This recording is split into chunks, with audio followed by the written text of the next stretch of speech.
God of Gambler menceritakan tentang seorang pria bernama Ko Chun yang memiliki kemampuan hebat dalam bermain judi, sampai-sampai dia dijuluki sebagai dewa judi.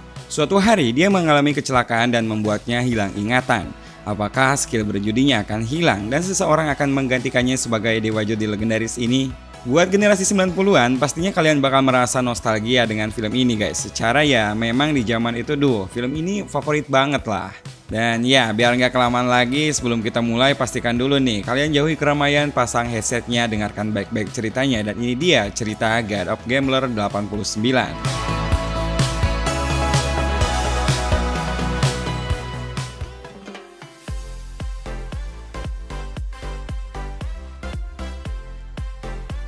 Amerika, San Francisco. Sebuah arena judi terbesar terlihat begitu ramai dengan menampilkan sekelompok peserta yang turut berebut taruhan di sana. Di sisi lain, direktur kasino yang mengawasi mulai mencurigai ada salah satu pemain yang selalu menang.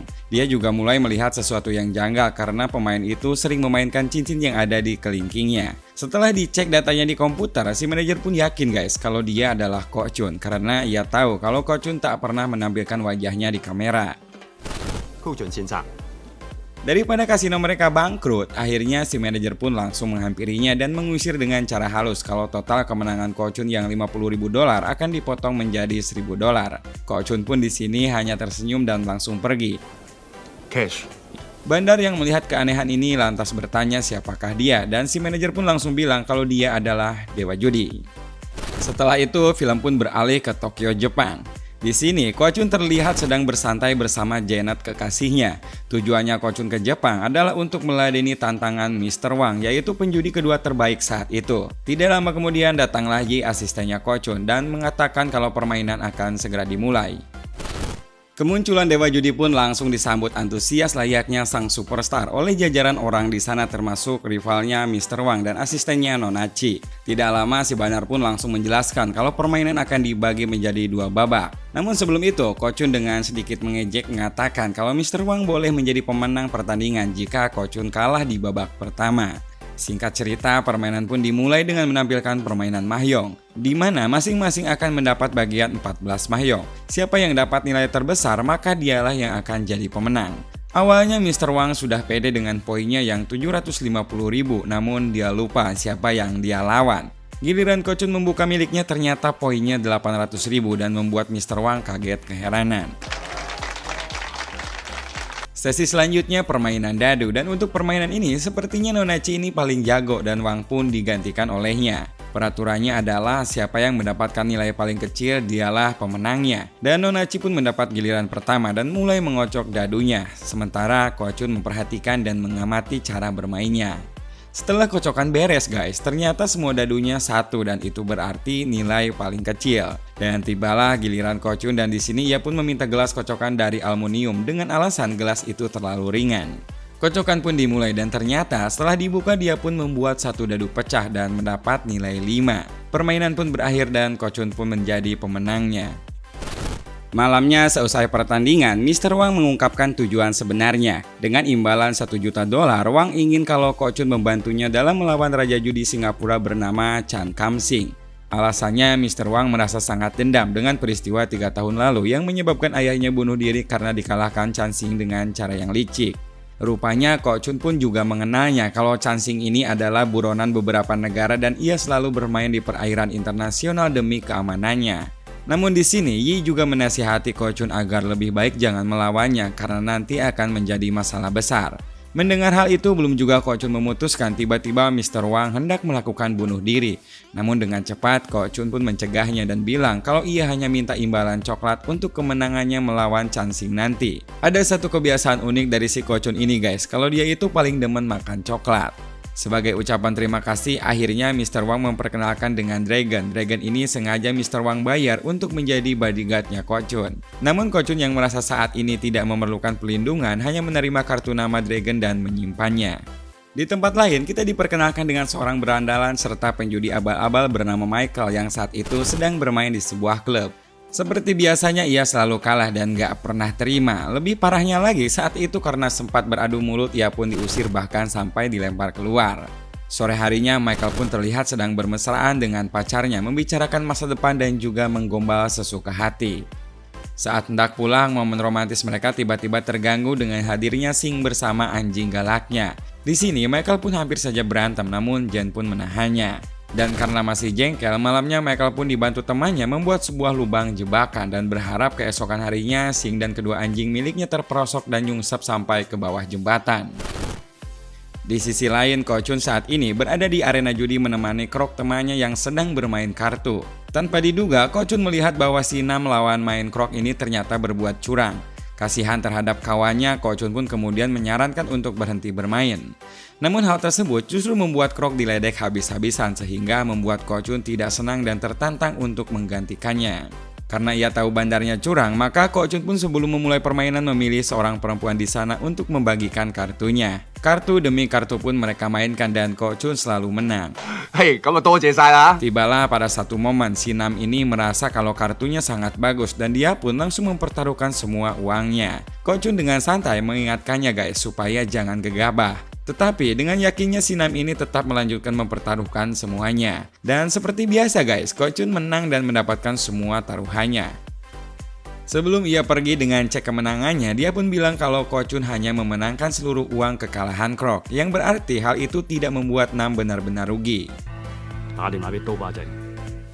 Tidak terima dengan kekalahan dan merasa direndahkan, akhirnya si Nam ini lantas menyuruh anak buahnya untuk merampas kembali cek berisi uang miliknya. Namun sayang, rencana mereka untuk merebut kembali cek itu gagal total guys, karena ternyata di kereta sudah ada dragon dan membuat semua anak buah Nam mati kutu.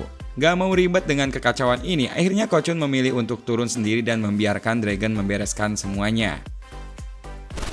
Tidak lama setelah turun, tiba-tiba Ko Chun bertemu dengan Sing dan anjingnya yang menggonggong. Dengan menggunakan sedikit kemampuan supranaturalnya, Ko Chun kemudian membuat kedua anjing itu berlari ketakutan, termasuk si Sing juga yang lama-lama jadi takut dan memilih lari dari sana. Ketika akan melanjutkan perjalanan, Ko Chun pun tanpa diduga menginjak jebakan yang dibuat Michael dan membuatnya terjungkal ke dasar jurang hingga kepalanya membentur batu. Tidak jauh dari sana, Michael dan temannya mendengar jebakan mautnya mendapat mangsa dan langsung menghambur sambil cekikikan dan berharap Sing si pemilik anjing telah terjungkal masuk ke jurang. Dan betapa kagetnya mereka guys sewaktu menyadari bahwa yang terkena jebakan itu justru bukanlah Sing melainkan orang lain. Karena merasa berdosa, akhirnya Michael dan pacarnya yang juga dibantu temannya langsung membawa korban untuk diobati di rumah. Saat merawat lukanya, teman Michael kaget karena ternyata di sakunya banyak uang, tapi anehnya mereka tidak menemukan KTP di sana. Michael siang mata duitan gak peduli hal itu guys dan langsung merampas uang tersebut. Jen yang lagi membersihkan luka bersama neneknya langsung menghampiri Michael merampas uang itu dan nyelonong pergi.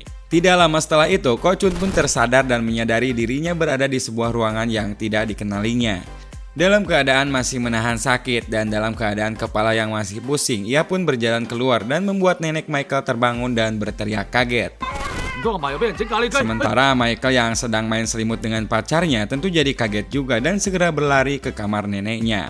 Michael yang memandang kejadian tersebut langsung marah karena dianggapnya bahwa si Ko Chun ini telah mengambil kesempatan dalam kesempitan. Tapi setelah diberitahukan bahwa Ko Chun hilang ingatan, kemarahan Michael pun akhirnya mulai mereda.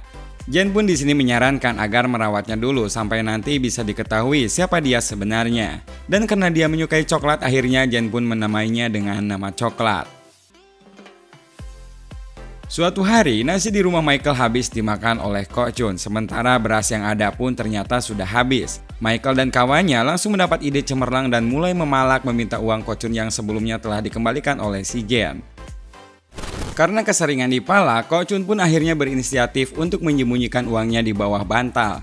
Namun sepertinya Michael dan kawannya telah lebih dulu mengetahui sehingga mereka pun dapat mengambilnya dengan cara melubangi kasurnya. Tapi sekali ini mereka tertipu karena ternyata Ko Chun telah lebih dulu menyembunyikan uangnya yang lain di balik kaos kaki. Esok harinya kembali Michael menjalankan tipu muslihatnya dan membawa Ko Chun menuju klub judi murahan. Jen yang merasa kasihan karena Ko Chun terus dimanfaatkan terlihat melarangnya. Tapi Michael sebagai pengangguran tak tahu diri langsung saja nyelonong masuk tanpa menghiraukannya. Kedatangan yang mendadak langsung saja mengagetkan Big Mouth yang sedang makan mie ayam dan hampir membuatnya tersedak. Dia pun di sini marah guys, tapi langsung termakan jebakan Michael yang mengatakan bahwa kini ia membawa saudaranya dari jauh. dan meminta si Big Mouth ini untuk menipu saudaranya tersebut hingga benar-benar kehabisan uang dan nantinya mereka bisa bagi hasil. Permainan kartu pun dimulai, namun hal tersebut justru membuat Michael spot jantung mengingat Ko Chun bermain asal-asalan dan selalu ikut taruhan besar. Di saat suasana semakin mengkhawatirkan, Ko Chun tiba-tiba mendapatkan sebagian ingatannya kembali. Dan di sini ia pun berhasil mengalahkan dan membuat Big Mouth kaget bukan main. Sesampainya di rumah, Michael yang masih penasaran dengan kemenangan pertama tadi mencoba kembali menguji Ko Chun dengan permainan kartu. Di sini, Ko Chun selalu mendapatkan kartu 3 sampai-sampai si Michael ini curang dan mengambil 2 kartu 3 supaya Ko Chun tidak bisa mendapatkannya. Tapi anehnya guys, pas dibuka kartu 3 itu muncul kembali dan kartu yang telah diambil sebelumnya langsung berubah. Sejak saat itu, Michael pun merasa sangat senang dan berinisiatif untuk membawa Ko Chun ke setiap arena perjudian. Dan benar saja, Ko Chun selalu bisa menang di setiap permainan yang dilakukannya hingga akhirnya merubah kehidupan mereka secara drastis. Awalnya mereka bisa membeli jam-jam mewah, tak lama kemudian mobil pun ikut terbeli. Sejak saat itu, Ko Chun pun telah menjadi ladang uang untuk Michael dan yang lainnya. Karena terlalu boros, suatu hari Michael si OKB ini kehabisan semua uang miliknya. Ia pun kemudian meminjam uang pada seorang rentenir dengan nominal cukup banyak. Dan Michael pun menjelaskan kalau uang ini akan dibayar secepatnya karena dia yakin Ko Chun bisa menang kembali. Tibalah mereka di kasino, namun sangat disayangkan saat sedang bermain, Ko Chun justru tidak mendapatkan coklat favoritnya. Dan alhasil Ko Chun pun tidak bisa bermain seperti biasa sampai uang hasil pinjaman tadi benar-benar ludes. Michael pun di sini marah lalu mengajak Ko Chun ke sebuah jalanan ramai dan berniat meninggalkannya. Di sini Ko Chun kebingungan dan cuma terdiam menunggu Michael yang tadi bilang akan pergi sebentar ke toilet. Sampai-sampai para pejalan di sana melemparkan uang koinan karena menganggap Ko Chun adalah seorang pengemis. Sementara Michael di perjalanan pulang merasa bimbang guys dan lama-lama akhirnya dia pun memutuskan untuk kembali menjemput Ko Chun. Namun ketika ia kembali ternyata Ko Chun sudah tidak ada di sana. Michael pun dengan rasa bersalahnya terus mencari di setiap sudut jalan sampai ia menemukan kerumunan orang. Untungnya itu bukan Ko Chun dan begitu dia menengok ke arah lain ternyata Ko Chun sedang asik makan es krim dan Michael pun lega melihatnya. Keesokan harinya, Michael dan yang lainnya pun memutuskan mengajak Ko Chun periksa ke dokter. Setelah diperiksa, ternyata si Ko Chun ini mengalami hilang ingatan karena urat-urat di kepalanya terhambat dan itu bisa sembuh dengan operasi. Tapi untuk operasi itu tentu saja membutuhkan biaya yang tidak sedikit dan di perjalanan pulang ini Michael pun berencana menjual semua barang-barang berharga miliknya untuk membiayai operasi itu. Suatu malam, Jen pun mendapat telepon dari rentenir tadi dan meminta uang tebusan sebanyak $210.000 dan jika tidak, Michael akan disiksa dan dihabisi. Jen yang mengetahui Michael telah diculik pun khawatir dan memutuskan untuk membayar dengan menggunakan uang untuk biaya operasi Ko Chun. Malamnya Jen pun langsung mendatangi rentenir itu dan meminta melepaskan Michael dengan uang tebusan $80.000 yang dimilikinya. Jen juga mengatakan kalau dia membawa dewa judi dan sisanya akan dibayarkan setelah permainan nanti. Si rentenir ini tentu aja gak percaya kalau coklat itu adalah dewa judi asli dan langsung meledek Jen beserta yang lainnya sekaligus menantangnya bermain kartu. Di sini Ko Chun pun langsung mendapat kemampuannya setelah ia diberikan coklat favoritnya dan langsung merampas pisau milik si rentenir itu sampai membuatnya ketakutan. Jen yang udah gak sabar pun langsung mengambil pisau itu guys dan langsung menancapkannya. Si rentenir yang sudah merengek-rengek kesakitan ini akhirnya memperbolehkan mereka membawa kembali Michael. Dari sini kita beralih ke Janet yang berada di rumah Ko Chun. Janet terlihat sedang merekam berbagai yang dialaminya termasuk mengutarakan kalau Yi ini sudah tidak setia lagi kepada Ko Chun. Dan setelah itu tidak lama datanglah Yi yang terlihat dalam keadaan mabuk. Bukan hanya sekedar merayu guys, karena setelahnya Yi pun juga berniat memperkosa Janet dan mengungkapkan kedok aslinya yang mengincar seluruh uang Ko Chun yang berada di bank Swiss. Janet pun di sini melakukan perlawanan, namun tak sengaja ia pun didorong jatuh dari lantai 2 dan tewas seketika. Tak ingin jejaknya ketahuan, akhirnya Yi pun kemudian membuang kaset rekaman Janet dan langsung membakarnya. Suatu hari, Yi semakin memperjelas pengkhianatannya dan sengaja datang menghadap Nam untuk mendiskusikan pembunuhan Ko Chun. Nam sesaat ragu karena Ko Chun saat itu sudah lama menghilang. Namun si Yi ini ternyata tahu yang sebenarnya kalau selama ini Ko Chun berada di Mongkok bersama Michael. Rencana penyergapan pun dimulai. Yi bersama anak buah Nam langsung menggerebek tempat di mana Ko Chun berada. Sementara di sisi lain ternyata Dragon datang dan langsung membantu mereka kabur dari tempat itu. Michael yang telah mengetahui bahwa si coklat ini adalah sebenarnya dewa judi asli lantas berusaha melindungi mati-matian sosok yang paling dikaguminya itu. Dengan pistol di tangan berkali-kali dia pun melepaskan tembakan kilat, tapi sayang satu peluru pun tidak ada yang kena sasaran. Saat keadaan semakin sulit, Ko Chun justru berpapasan dengan Yi. Yi yang khawatir Ko Chun hanya berpura-pura hilang ingatan lalu menegaskan padanya tentang siapa dirinya. Namun tampaknya dia benar-benar hilang ingatan dan tidak mengenalinya. Sadar akan hal itu, akhirnya Yi pun memutuskan untuk membunuhnya. Untung saja Michael pun segera muncul di saat yang tepat dan langsung membuat Yi terjungkal. Karena ketakutan, Ko Chun pun terlihat berlari tak tentu arah. Dragon yang melihatnya segera berlari untuk menolongnya. Namun sayang, Dragon di sini terlihat dicekal musuh dan sulit melepaskan diri. Ko Chun yang menyaksikan Dragon ditembaki oleh musuh seketika marah besar. Ingatannya sebagai sang dewa judi pun akhirnya seketika kembali. Dengan sangat gemilang, Ko Chun pun langsung membantai habis setiap musuh yang datang ke hadapannya tanpa ampun. Saat ia kembali tersadar, ia pun sangat ketakutan dan berlari keluar dari area pertempuran. Namun tidak diduga, kakinya justru tersandung dan membuatnya terjatuh hingga kepalanya terbentur. Tidak lama setelah itu, begitu tersadar ia berada di rumah sakit dan Yi terlihat duduk di sampingnya. Ko Chun pun mulai bertanya tentang apa yang telah terjadi karena hal terakhir yang dia ingat adalah ketika ia turun dari kereta saat disergap oleh anak buah Nam. Yi yang tahu sekarang Ko Chun telah ingat kembali, dia pun membual mengatakan bahwa Janet telah hilang dan mereka reka alasan supaya Ko Chun akhirnya mempercayainya dan tidak menyadari bahwa ia telah berkhianat. Tidak lama datanglah Michael dan langsung marah-marah terhadap Yi. Namun karena Ko Chun tidak mengenalnya, dia pun keheranan kenapa Michael ini langsung tiba-tiba datang dan marah-marah terhadapnya. Polisi pun akhirnya membawa paksa Michael dari ruangan itu. Michael yang merasa tidak dianggap dan dilupakan mulai merengek-rengek menangis, tapi tetap aja dia pura-pura kuat di hadapan temannya. Beberapa hari kemudian, Yi pun terlihat dipukuli oleh Nam karena tidak membunuh Ko Chun. Saat itulah muncul juga Chan Kam Sing, musuh besar Mr. Wang. Dengan rencana liciknya, si Yi ini kemudian melobi mereka sekaligus memberikan solusi sebuah kacamata tembus pandang agar nantinya bisa digunakan untuk melihat kartu milik Ko Chun. Hari yang dijanjikan pun tiba. Ko Chun, Mr. Wang beserta Yi terlihat tiba di sebuah kapal yang berada di perairan internasional. Sementara si pengangguran Michael yang mengidolakan dewa judi terlihat menyamar sebagai seorang pelayan. Dia pun di sini diam-diam menemui Ko Chun dan mengatakan tentang Yi yang sebenarnya. Namun lagi-lagi Ko Chun mengacuhkan hal itu namun tetap mengajaknya menonton perjudian.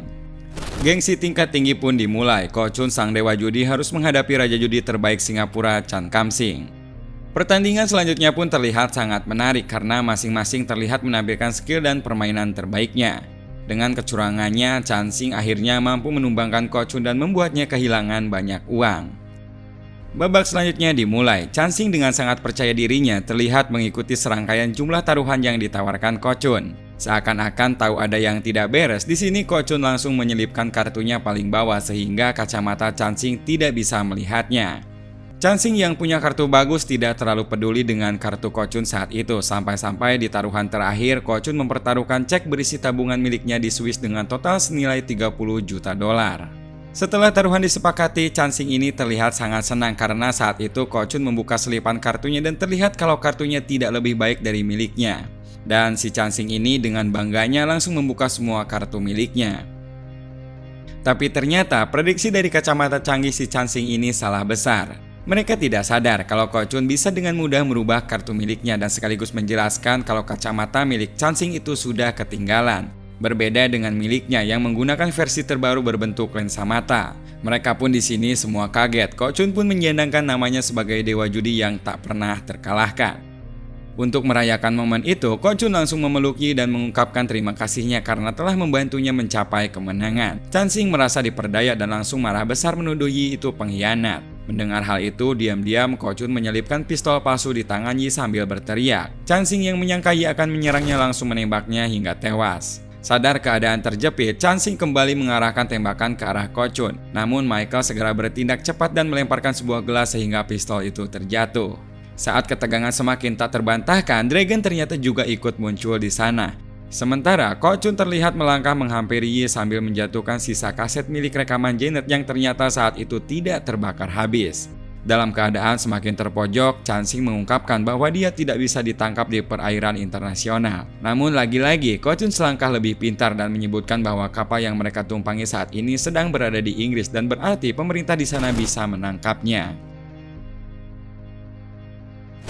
Saat pertandingan berakhir, Mr. Wang sangat berterima kasih terhadap bantuan Ko Chun dan menanyakan imbalan apa yang harus diberikannya. Ko Chun hanya mengatakan supaya dia dibayar dengan sekotak coklat. Michael yang juga ikut keluar kapal tampak seperti ingin menyusul Ko Chun, namun sang dewa judi itu hanya tersenyum dan mengatakan perpisahannya. Sejak saat itu, Michael pun merasa sangat kecewa dan langsung pulang ke rumahnya dan menyatakan akan segera melupakan sosok sang dewa judi dari ingatannya. Namun siapa sangka tiba-tiba Ko Chun datang bersama neneknya dan ternyata sebenarnya ketika di rumah sakit Ko Chun mengenalnya dan itu adalah sebagian dari rencananya. Michael pun di sini sedikit marah, namun ketika dia diminta jadi asistennya dan kemudian mengajaknya ke Las Vegas, dia pun senang dan bahagia.